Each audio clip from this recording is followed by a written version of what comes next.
Welcome to Beyond Our Focus. I'm Stefan, this is Amanda, and this is Let's Palaver about the Drawing of the Three.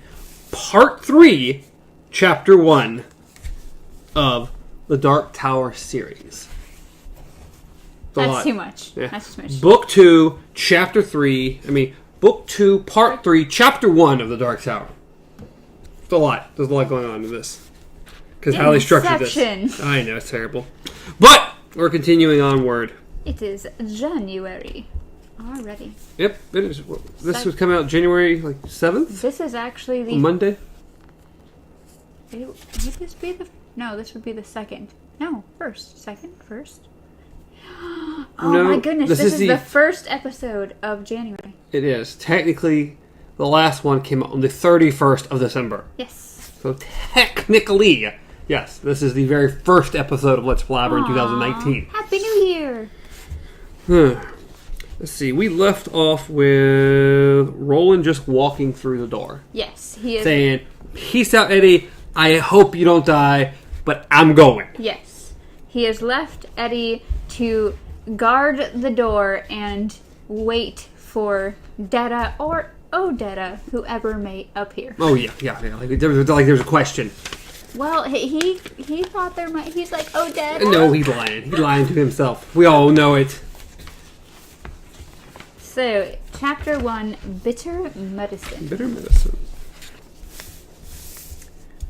We open up with pretty much Roland explaining or just how he felt each time he entered, or how the person felt each time they were entered, or how he entered the people. It was weird. Nope, saying that Eddie barely felt anything. He didn't feel a lot, but he was aware something happened. But and then, of course, we all know what happened to good old Detta. She freaked out. Yeah.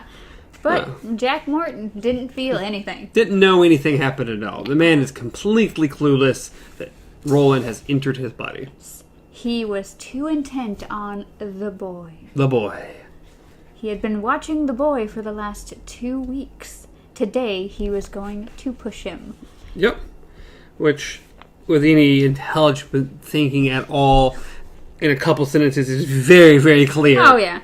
The boy is Jake Chambers. Yay! Roland recognized the boy without even having to see pretty much anything. He just saw the back of the kid and was like, that's Jake. So we get to see Jake again. Good old Jake. And he is back to being the boy. The boy. For at least now. I don't think... No, yeah, the boy was Jake. He does mention his name at least once here. But yes, he's... It's just as he described himself in his little hypnotized vision thing. He's holding his little paper bag and he has his backpack on. Just waiting for the light to turn so that he can cross the street. Jake is exactly how he described himself in the last book. I don't remember what book it was. I'm like, oh god, where were we? It was a while ago, but I don't remember exactly when it was. Yes, and so it said, nothing mattered but what was going to happen or not happen in the next few seconds. Jake had not been brought into the gunslinger's world through any magic door. He had come through a cruder, more understandable portal. He had been born into Roland's world by dying in his own. Mm-hmm. He had been murdered. Murdered. More specifically, he'd been pushed. And there's that word. Pushed. Pushed by the man in black. He's going to do it. He's going to do it right now. That's to be my punishment for murdering him in my world. To see him murdered in this one before I can stop it. Well, Roland... But, so he just instinct, he just came forward. He's like, nope, I'm not watching this. I'm not, he goes. Just the whole thing I really like. It yes. Says, but the rejection of brutish destiny had been the gunslinger's work all his life. It had been his ka, if you pleased. And so he came forward without even thinking, acting with reflexes so deep they had nearly become instinct. And as he did, he thought both horrible and ironic flashed into his mind. What if the body he had entered was itself that of the man in black? What if he, what if, as he rushed forward to save the boy, he saw his own hands reach out and push? What if this sense of control was only an illusion, and Walter's final gleeful joke that Roland himself should murder the boy? That's just... Oh my goodness, Roland. Roland's very focused on Walter's ruining his life. He is. It's like Walter... Like, he literally chased down the man in black, went through some vision thing, woke up, and there's a pile of bones there that he's kind of still like, I don't think that's... I'm still He's not skeptical. quite convinced. And so now he's still like, oh, the man in black's out to get me. He's going to. Somehow he's going to get me. Yes. So, and it doesn't really say what Roland does after that. It literally just in that moment, it doesn't. And Jack Mort literally feels it like a mosquito biting him. Mm-hmm. And it pretty much just said that the gunslinger came forward and he retreated just as fast. So it's pretty much an instant moment. He slapped at it and returned to the boy. Jack Mort had missed his opportunity. Yes, the light had changed. So he gets pissed. He pretty much just turns around, walks away, starts shoving everyone out of his way. It seems that Roland just came forward, didn't do anything. Just came forward so Jack Mort couldn't do anything. So the light pretty much just changed, and that was it. And Mort is still unaware of everything. Yeah, he's just... Unaware that Roland came forward, unaware that he missed a few seconds there. That's why everything changed. Yeah. It was, and he blames that feeling of a mosquito biting him as the lapse in concentration at the crucial moment. And, of course, it goes in to explain that his eyes changed, but no one saw it. So yeah, but his eyes changed a lot different than like Eddie's. Mort's eyes are dark blue, and Roland's are light blue. That's so unnoticeable unless someone was staring him in the eyes. Maybe someone's watching him as intently as he's watching the boy. So he tends to... Yeah, he just pretty much turns around, storms off. Jake is saved! But... Here's what got me confused, is because it said he had been watching the boy for 2 weeks, right? Mm-hmm. Okay, the last 2 weeks. Yet it says that he passed the building the boy lived. Mm. He gave it barely a glance, although he had followed the boy from it every school morning for the last 3 weeks. So he'd been watching him for 2 weeks, but he did it. I think he just messed up right there. I don't know. Well, I just went with 2 weeks because that sounded right. But I don't know. I'd have to actually read it in both instances. Well, yeah, it just said... Because it just says he had been watching the boy for the last 2 weeks. And then in this area, it said he had followed him... or he gave it barely a glance, although he had followed the boy from it every school morning for the last 3 weeks. Followed him from the building to the corner 3.5 blocks further up. So I just think there was a slight slip up. Yeah, not a big deal though. Yes. Something so minor that it's really not a deal. And so we find out Jack's job. He was a successful CPA, but pushing was his hobby.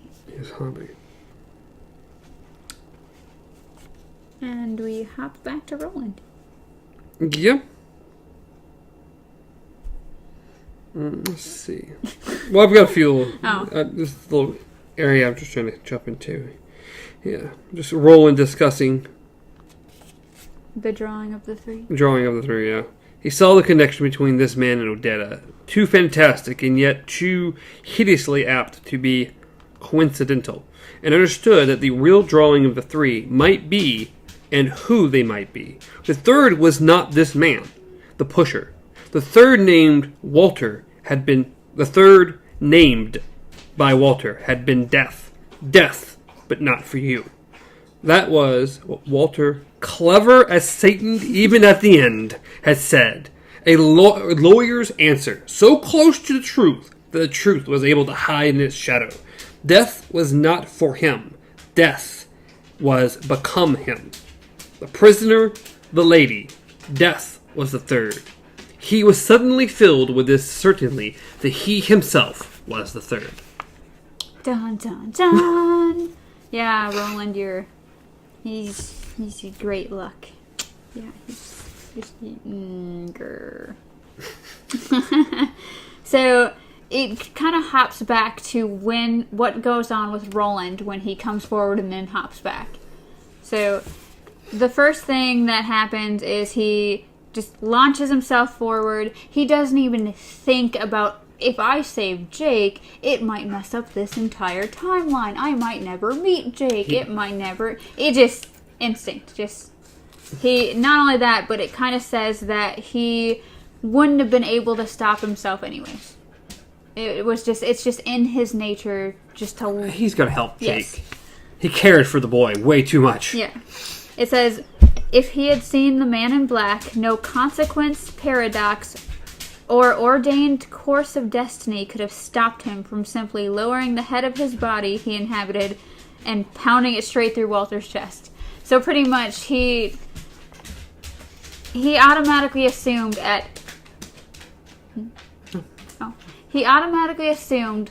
if this is the moment that Jake is pushed and that he is killed, that Walter must be somewhere near. Mm-hmm. So his instinct was to just hop in and look around. Because if Walter's there, he's going to kill him. He doesn't care. Of course. But Walter's nowhere to be seen. No. But I just love it because it says, he would have been as helpless to do otherwise as a gun is helpless to refuse the finger that squeezes the trigger and flings the bullet on its flight. If it sent all to hell, the hell with it. And, of course, he doesn't find Walter. And that's when he realizes that Walter's nowhere to be seen because even though this is what happened, it's not the right when. Mm-hmm. It feels close to it. Like this is going to happen in like a day, a couple weeks. But it's not quite that moment.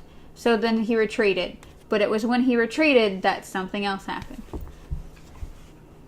Yeah, he go through Jack's memory to a degree. Like he did Eddie's, like but yeah, he gets a understanding of some other things good Jack Mort has done. Yes.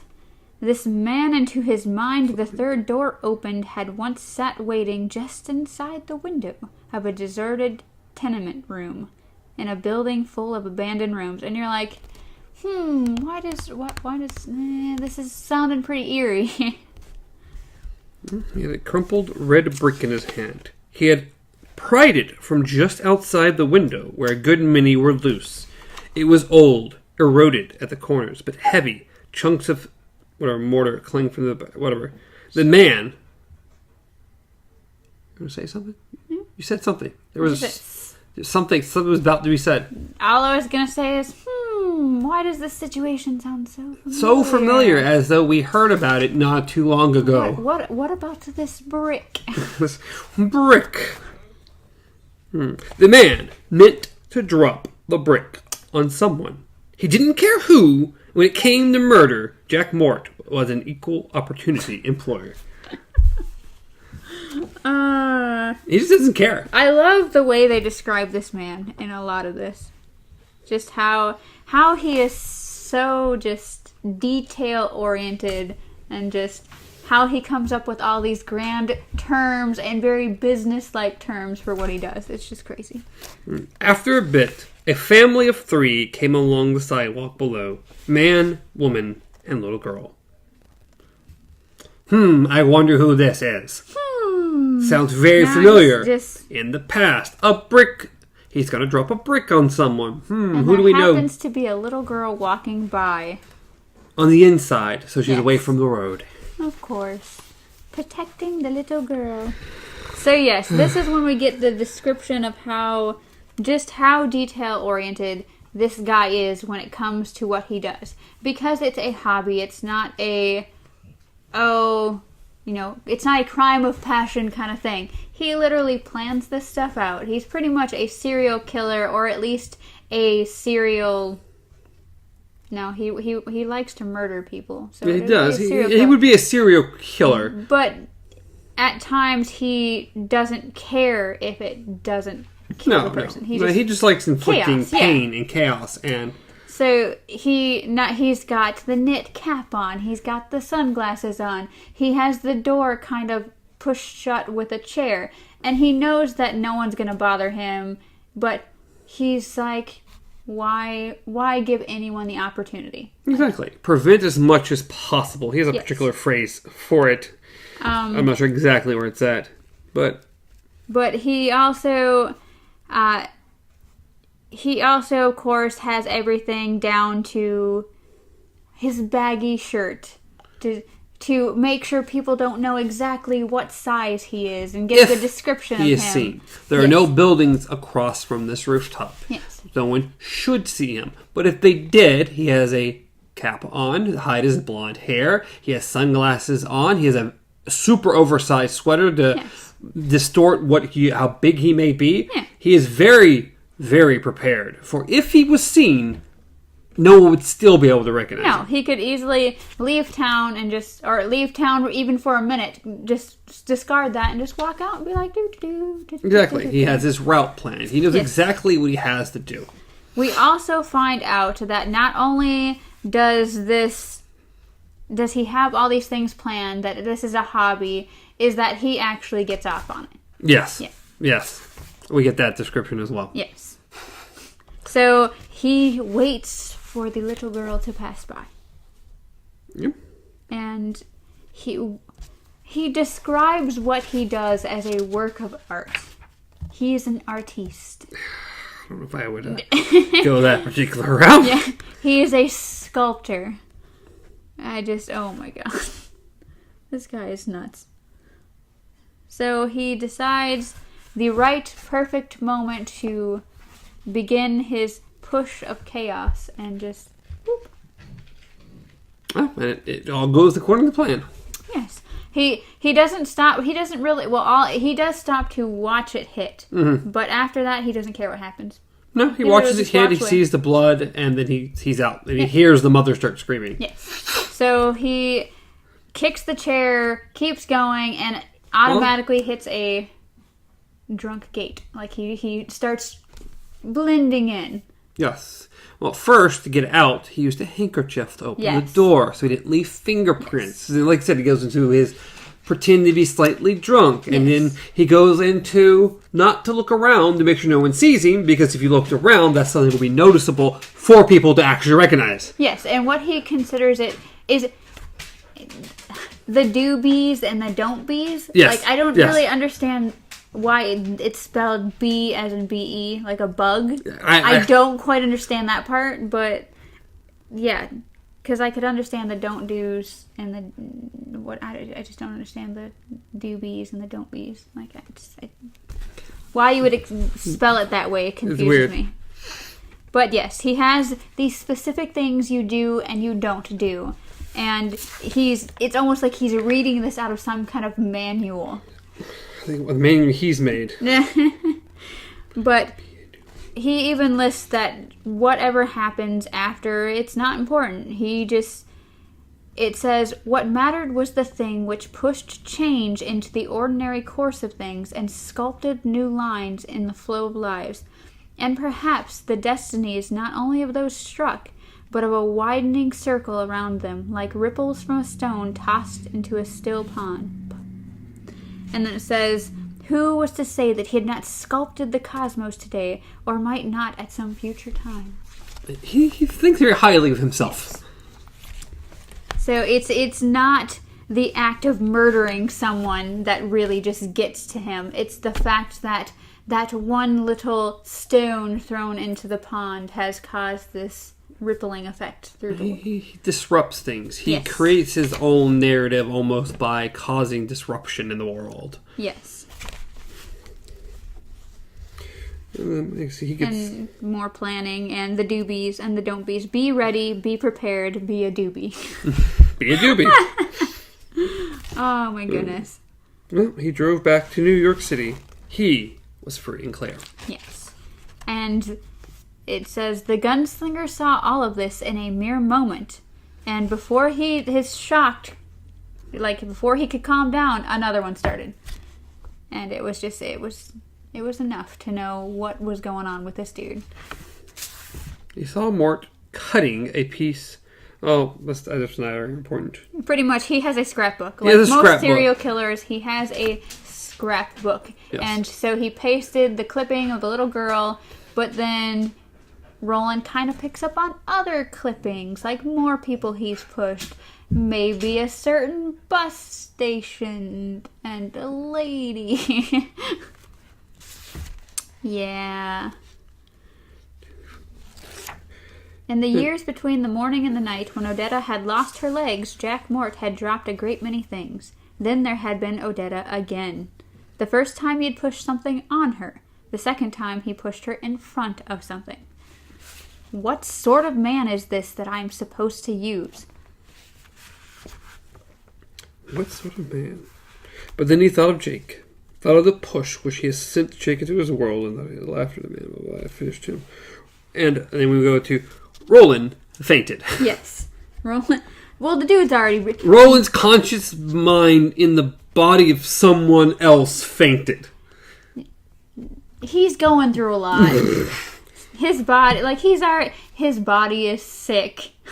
He's sick in the head right now. He's in a body of a really sick-headed dude. So, yes, he's going through a lot. And pretty much a timeline is just unraveling before his eyes. So he wakes up, he's at Jack's work, and he just takes over. He realizes it's a lot later in the day.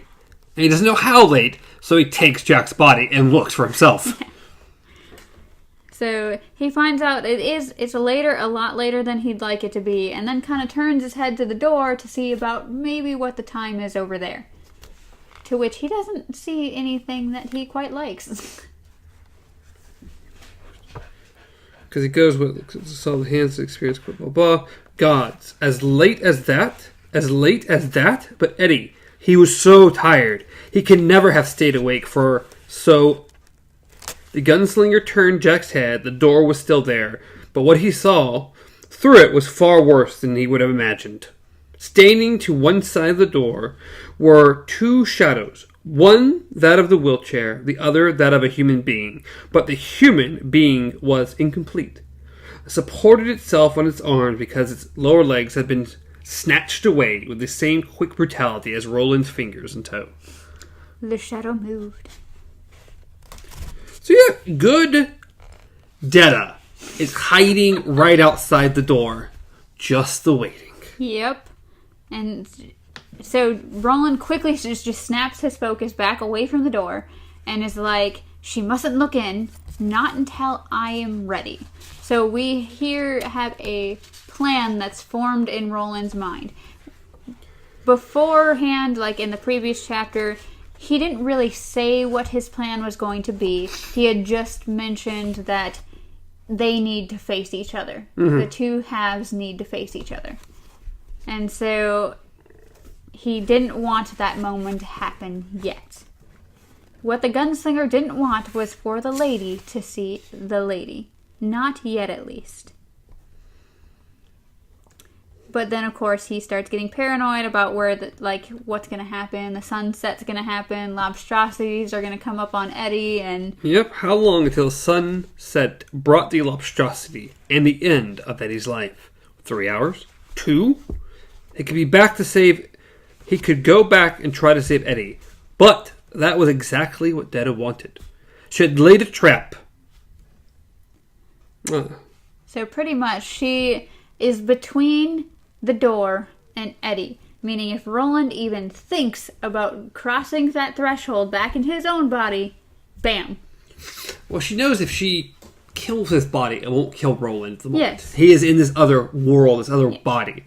So she wants to make sure she gets him. And as soon as he comes back to help Eddie is when she plans on doing it. Not only that, but I mean, I don't know how much she really... Because she is smart. As crude and just scary, she is super smart. So after observing everything that's going on, you almost wonder if she knows that if she just flat out kills Roland's body, the door will not work. And she'll never escape the area. I don't know. I don't know how far she knows into anything. Well, yeah, all that's questionable. Yes. Because there's no reason for her to know that much information. Yeah. But, so Roland is pretty much still in control of Jack. He looks away from the door, and Jack's boss walks in, and he's like, I'm sick. I need to go home. The weirdest way possible. How you doing on the Dorfman account? The bald man asked. I feel ill. I think it was my lunch. I think I might leave. The bald man looked worried. It's probably a bug. I heard there was a nasty one going around. Probably. Well, as long as you get to finish by 5 tomorrow afternoon. Yes. Because you know what doing it can be. Yes. The bald man now looked a little uneasy, nodded. Yes. Go home. You don't seem to be your usually self at all. I'm not. The bald man went through. Yes, Roland. He sensed that something was off because you were weird. He sensed me, the gunslinger thought. That was part of it. Part, but not all. They're afraid of him. They don't know why, but they're afraid of him, and they're right to be afraid. Yeah, because he's a psychopath. Yes, that he is. And then, so he opens the briefcase and just swipes all the papers into it and just closes it. And he wants to look back, but he doesn't. He would not look back again until he was ready to risk everything and come back. In the meantime, time was short, and there were things which had to be done. Dun, dun, dun. Yeah, Roland, you need some freaking medicine. Yes. He needs medicine. They need food other than lobstrosity. Yeah, there's a lot needs to happen. Yes. So, pretty much, he's got to gather supplies and hope that this guy doesn't kill anybody in the process. Hi, baby. Well, he can stay in control of Mort. Yeah. Well, that's the end of Chapter 1. Chapter 2 is The Honeypot. Which is another short chapter. Yeah, a really short chapter. It is 11 pages. So it's tiny, tiny, tiny. So I wonder if it's going to be, because I don't remember exactly what happens in these chapters. Well, from reading the first little line, it's about Detta and Honeypot. So it's got to be how she got down there, how she got Eddie, how she's setting this trap. Yeah. That's going to be what the next one's about. And then we'll go into probably Roland back in his world, gathering or doing what he's ready for his plan. Yes. But that chapter is a lot longer. Yes. That chapter, I think, is like 35 pages. I was just trying to figure out if... Because some of these shortest chapters we've had were also some of our longer episodes, because there was just so much going on in just that tiny chapter. But if it's just Detta, I don't see it being that long. No, we'll have a little bit to discuss, but it should be a shorter episode for sure. Yes. Yeah, the next one is quite long, it's about 35 pages. Yes. But we're really close to the end of the book. And then the drawing. Really close, insanely close to the end of the book. Only a couple chapters left. We've made it. So. And there are exciting things to come. We got 35, then 20, and then it's 10 pages or something. Just barely at the end. So we're almost there. So, sometime in mid-February we'll be through the book. And then we will be starting on... Which one is it? This one? Which one is it? Oh, Wastelands, yeah. The Wastelands. But I really like that book. I know, me too. That's book. why I'm like, yay, and then the exciting things happen. This is a good book because it's getting the gang together, yes. Which is nice. It's cool to see the worlds and them collide and get everyone together. Yes. But that's when finally everyone is together and we get more. We get their interactions together and what's going on and different. It's really, really good. I love the Wastelands. Well, baby girl says that we have come to the end. Oh no! I think she said that for a while now. She's Hi, I've been at the end. Hi, babies. You look like a rabbit. just to let you know, baby girl. Okay. But as always, you can reach me at Stars Untraveled. You can reach Amanda at KZ Pup. You can reach the show at Beyond Our Focus on Facebook, Instagram, Twitter, podcast services, and YouTube. like the video, subscribe to the channel, leave comments wherever you want. Let us know what you thought of the episode.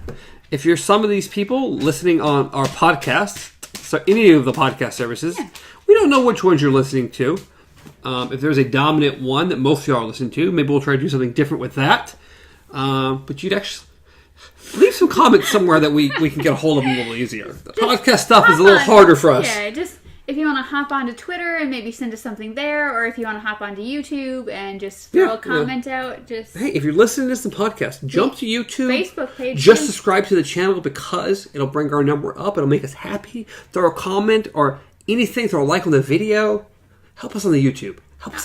And then it's like, even if you want to hop over onto our Facebook page and be like, hey, we listen to you here. Exactly. And then we can get over there and talk to you guys. A little bit more. But this goes out to a bunch of different podcast services, and I don't know which ones people are on and what they're doing, so it'd be nice to know. Yay. Yay. Ah! Oh. I'm sorry, he's aging. I am rapidly aging. I'm really a 105-year-old man. Ugh. Well, is there anything else? Nope, I think we are good. Happy New Year, everyone. This is the start of... We're starting out the new year by almost finishing one of the books. That's good. We're almost through this one. Moving into the Wastelands.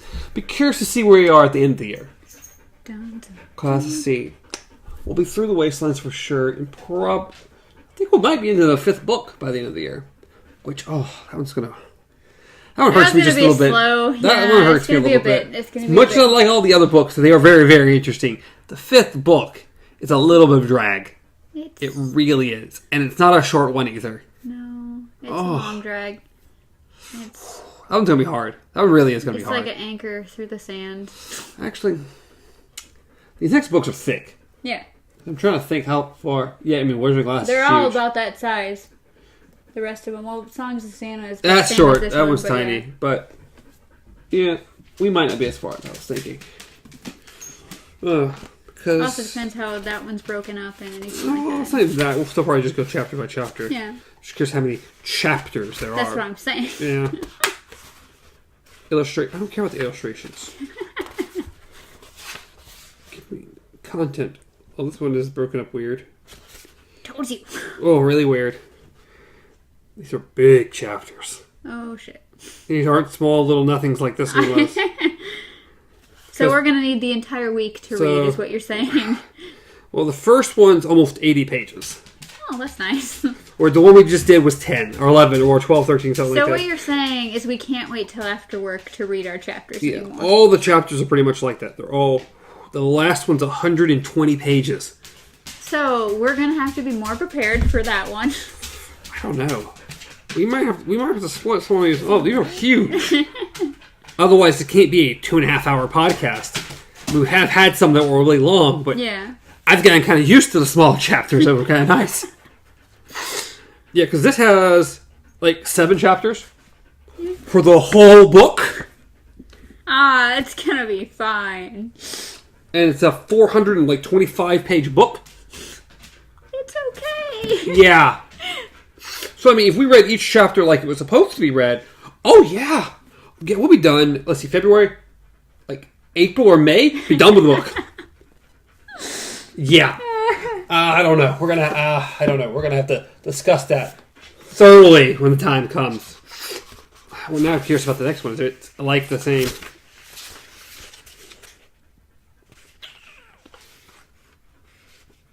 Yeah. It's just like that. Yeah. Mm-hmm. Part 1 to part 2 is 100 pages. Oh, part 2 to part 3 is 220 pages. Part 3 to part 4 is another like 270 pages. And the last one is like 50 pages. Sure, if we did these by chapters, mid-year we'll be done with both books. Oh, well, of course, there'll be 2 to 3 hour podcast every time. We got this. We were going to figure out something else. I ain't got that much time. This has been a nice slow burn with little chapters and neat and everything. Well, we will get there when we get there. Yeah, we may have to split a lot of these, some of these in half. But till next time, long days and pleasant nights.